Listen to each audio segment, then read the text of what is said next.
Hi, it's Diana. I invite you to do some yoga with me today, and I'm going to answer some questions I've been asked. First of all, I hope you like and subscribe to my channel. I'm going to be offering a lot of different yoga poses and things in the future. I was asked about my lifestyle because I'm 74 years old and what I do and what I don't do. And the truth is, I always have had movement in my life. I've never stopped moving. I'm not a fanatic runner. I actually don't run. And I don't have a particular sport that I've done my whole life. But I've always danced, and modern dancing, very young, doing ballet for a long time. And, then it was Jane Fonda a few decades ago, and all kinds of movement. But I believe that every sport you do, if you're a runner, if you're a golfer, if you're a hiker, if you're a skier, a tennis player, whatever sport you love, and you should absolutely do what you love, yoga is a big help. Always. I've noticed that I have a lot of students who are runners, golfers, skiers, tennis players, all kinds of sports that they love, hikers that they love to do and should continue doing. But I firmly believe that yoga really helps in every sport you might want to practice, work, do, and that I invite you to join me in some simple things today to work on. How do you get to be my age, 74? I guess some of it is genes, some of it is luck. I've had my good luck and bad luck over the years, but I've always been active. I've never been like completely sedentary that I sit. I've never had a job where I had to sit 8 hours a day, so I was lucky at that. But I've always moved, and I highly suggest that we all either keep doing what you're doing or continue or start at any time.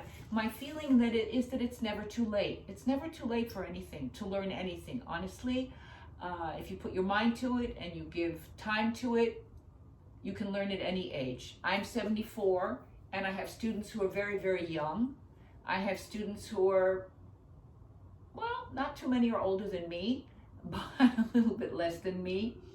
And so I can adjust the classes, my Zoom classes, personal classes, the workshops to everybody, so everybody can enjoy. So let's do just a few things today that you can add on to any routine you have, or just use this as a bit of routine.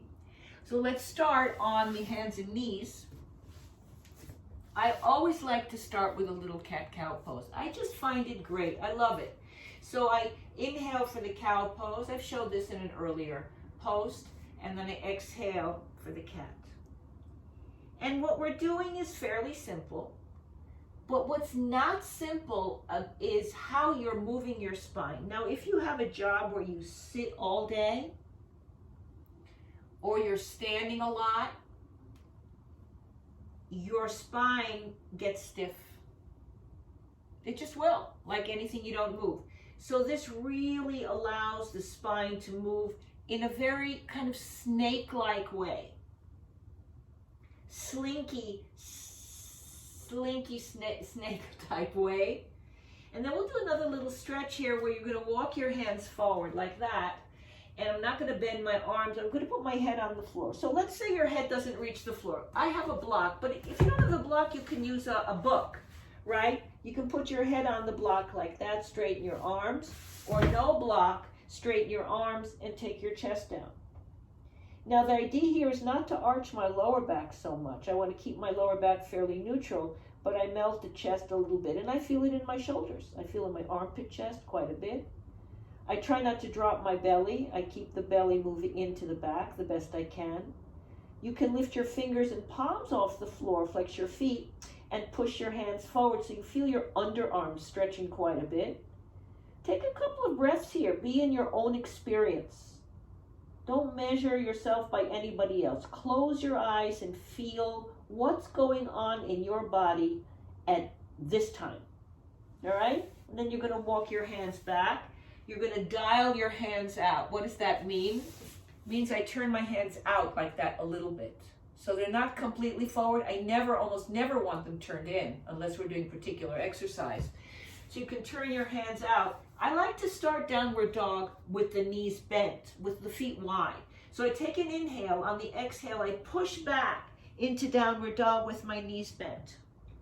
And why? Because I can kind of get that stretch that I just had on the floor in the downward dog, meaning I'm not arching my lower back, I'm scooping in the navel, and then I'm allowing my chest to stretch towards the floor without bending my arms. So I get that armpit stretch again, and then you can straighten your right leg, stretch it out a bit, and then bend it, and then your left leg, stretch it out a bit, and bend it, then maybe both legs, and then bend. Feel the difference when you bend and straighten. Just feel your own body. I like to close my eyes because it gives me more clarity. And then come onto your knees again. Take a breath. So we're going to do a stretch now for the shoulders. You're going to, I'm mirroring you. So you're sliding your left arm under your right arm like that. So I'm on the left side of the head. I lift my left shoulder up and slide it out a little bit more. I keep my right hand on the floor and roll back a little bit to stretch the neck. So you're going to feel it around your shoulder blade, okay? And a little bit in your neck. Don't push. Never be violent with your neck. Don't be violent with your body at all. Don't be violent, period. Use your breath. And then you come on up for a breath, exhale, and then you go the other way. I'm going to do it with you, not mirroring you. I'm sliding my right arm under my left arm, pressing my left hand into the floor, rolling towards the back of the head, sliding that right arm a little further out with the palm up, feeling the stretch in the shoulder blade and softening the neck while your chin is tucked way down towards your chest. You take another inhale. On your exhale, press through your left hand, come back onto your hands and knees again. Now let's try something just a little different. You're going to inhale for your cow pose. With your exhale, you're going to take your right knee in towards your nose and you're going to round your back. So I really try to lift my knee and round my back and spread my shoulder blades. I take an inhale and an exhale. With my next inhale, I stretch that leg behind me. I level out my pelvis so I'm not hiking my hip up, and then extend the opposite arm away. Take a few breaths. And down you go. Take another inhale. On your exhale, round it in. Left knee in. Scoop it higher. Round the upper back. Inhale and exhale. Take another inhale. And then extend, exhale the leg behind you. Level out your hips. Find your balance in your pelvis. And extend your right arm out. Focus. You look forward. You close your mouth and you open your eyes. And then take your hand and knee back down. Dial your hands out again, flex your feet, and take downward dog with your knees bent. And then stretch out your legs. Come onto your knees again. Lift your feet up, cross your ankles behind you. Sit up again. Cross your legs in a comfortable way. What I like to do is I put my hands on the floor. I lean forward.